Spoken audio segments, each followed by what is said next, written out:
You're listening to Indiana Originals Radio, leading local living. I'm going back to Indiana now.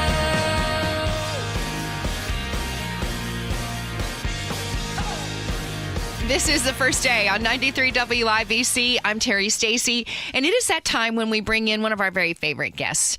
She is an Indiana original. IndianaOriginals.com is her website, and you also hear her voice all over the state of Indiana on every station in town. It's Mel McMahon! Good morning. On this race morning. How are you? I'm great. How are you? I'm doing fine. I'm glad you're here, and I just want to mention that last week's guest, Two Chicks and a Hammer, lots of great response on those two the guys. comments were fantastic. Yeah. I mean, just wherever I went, just people wanted to talk about Two Chicks and a Hammer, and they're really cool. Well, and something I was really excited about is, one of the things they told us behind the scene is that they weren't sure how many people knew who they were locally.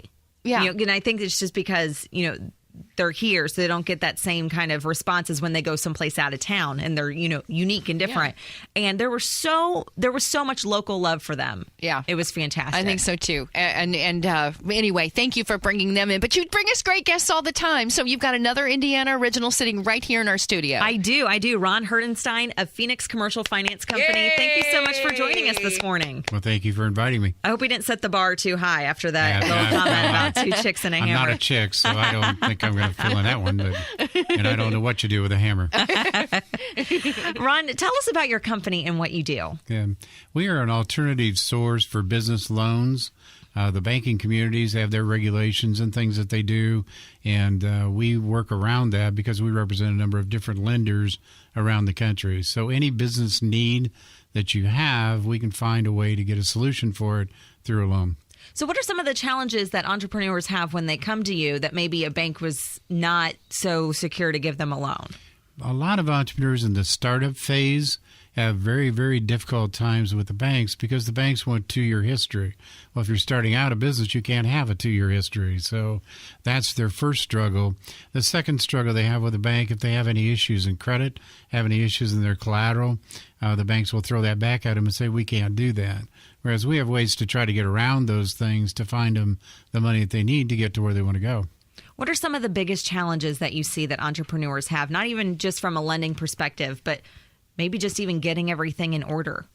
The biggest challenge you have is things that you and I have talked about at different times is trying to get yourself organized to accomplish what you want to do. In other words, do you have a real plan or do you have an idea?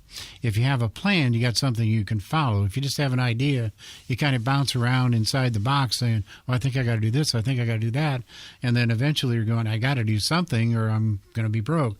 So if you sit down and say exactly what do you want to do and make a plan for it, seems to be the biggest challenge. Because from an entrepreneur side, you think your idea is great, but if you don't have a plan to follow, the idea just crumbles.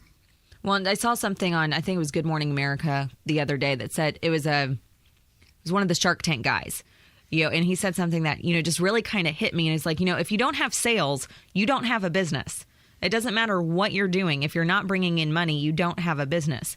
And I think sometimes entrepreneurs have a difficult time, and, I've been there too, of, defining a hobby and defining a business.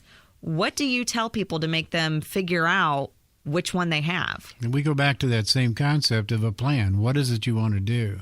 And you're exactly right. I was working with a company. We've got some things done for him. He's been at it for 2 years, and his sales last year were $4,500.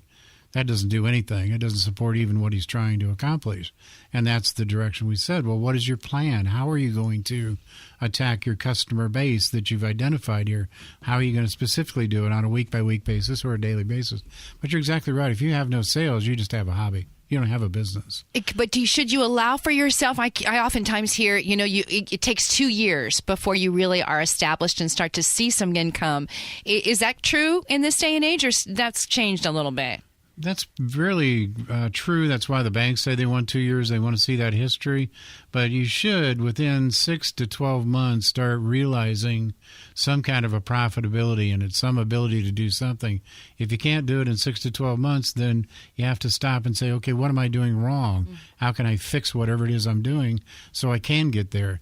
And so many people, unfortunately, look and say, well, that first year I'm going to lose money, so I should lose money. So they do lose money. And that's not the name of the game. The name of the game is to get out there and do things.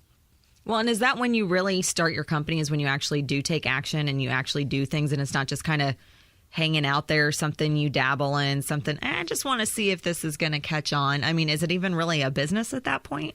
Until you get things rolling, it really isn't a business. It's just a hobby. A lot of people get laid off from their jobs or whatever and say, okay, I know how to fix cars, so I'm going to start a car repair shop, or I know how to do this or I do that, I'm just going to do it, and not realize the activity that has to go on to make it work. When I came down here about 2 years ago, I had a lot of experience in what I was doing, but I knew no one in Indianapolis, and so to get to know somebody, I had to start going to networking type meetings and those things. And a person who is going to start a business better find some way to start networking to get their word out. You can advertise endlessly, but until you touch face with somebody, you're really not connecting with them. So the abilities to get your business growing is going to be very, very difficult. What do you think the biggest mistake entrepreneurs make is? Not enough cash. Not enough cash to do what they want. They assume that the money is going to come, that the profits are going to be made, and it's going to be in a short run period. So they plan for maybe 3, 4, 5 months of coverage of their personal expenses, and then they find out it's going to take 6 months, 8 months, 9 months. They're out of cash. Oh, that's me. That would be me. That really would be me. This is why I don't own a company or start a business, because I'm not a good far out planner. Well, it's tough. And, there are a lot of resources out there. There's great people like Ron. There's lots of different Indiana Originals members who can help with the business. But honestly, one of the best resources I've had for growing Indiana Originals is the library. It's the library. I just started going to the library and checking out books on starting a business, entrepreneurship, how to read a financial statement. I mean, I'm reading a book right now. It's called 30 Minutes to Profitability, and it's all about your financial statement and how you're supposed to look at your cash flows. And it's so eye-opening. And I have a master's degree. Yeah. And I know we went over this stuff, but it's a whole new perspective now because it's mine. It's not just a theory that's out there. It's in your heart now. This is your heart. Yours, yep, your heart, your life. It's so different. And I think sometimes, and Ron, tell me if you agree with this or not, you kind of get clouded by that. It's very different when it's yours. You can look at someone else's business and tell them exactly what they need to do. But when it's yours, you almost get in your own way. Absolutely. And it's the old theory to reality stuff. Yes, you can be trained, like you said, and being in a master's, that kind of stuff. You can pick up on all that. But until it's your pocketbook and your light bill and your water bill, you really don't understand what they're talking about as far as cash flow. Books are very good resources. There are organizations here, too. There's Indiana Small Business Development Corp that you can talk to. Your chambers, I belong to the One Zone up north. There are people that you can talk to. And oftentimes, if you have an idea, talk to people first. Don't just go out and start because the idea sounds good. Talk to people first and get their feedback on it. Just don't talk to Aunt Susie's because she's going to tell you not to do it. Mm-hmm. Well, and doing your research, too. Absolutely. Seeing if somebody's tried it before. What are the challenges that they've had? Were they successful? Why did they stop doing it? Right. And what is it? Most businesses fail within the first 3 years. Yes. Is that statistic still true? Yes. Yeah, that's still out there as a statistic. And the other thing I say is find a mentor. Find somebody that is successful in business and just say, how'd you do it?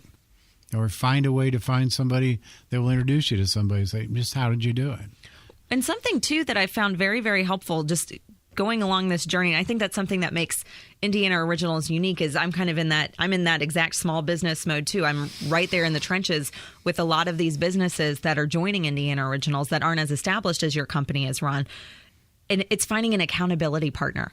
Yes. There's a lot of things that I would put on my strengths side of the chart, not so much on the other. It's like, I really don't want to sit and look at this Excel spreadsheet all day, but you have to. Right. You need to. Right. And so, Ron, if people want to get in touch with you, if they want to get some advice on where their company is and what they need to do to keep growing, how can they get in touch with you? Yeah, the best thing is to give me an email. My email is ron@phoenixsolves.com. I do have an office here in Indianapolis. I have one in Fort Wayne.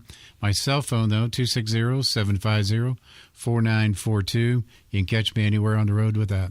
And you can also find him on IndianaOriginals.com. Mel McMahon and Ron, thank you so much for coming in, Ron. What a pleasure to meet you. Thank you. We may be in touch someday when I decide to open up my bait shop. I hope you'll be there for me and guiding me all along the way and finding me that money. Yeah, you can play with worms. All right. Hey, Mel, thank you. Guys, enjoy the rest of your day. You're listening to 93 WIBC and WIBC.com. Thanks for listening to Indiana Originals Radio. Check us out at 93 WIBC Sunday mornings at 10:45. I'm going back to Indiana. And visit IndianaOriginals.com to find local businesses near you. Indiana Originals, leading local living.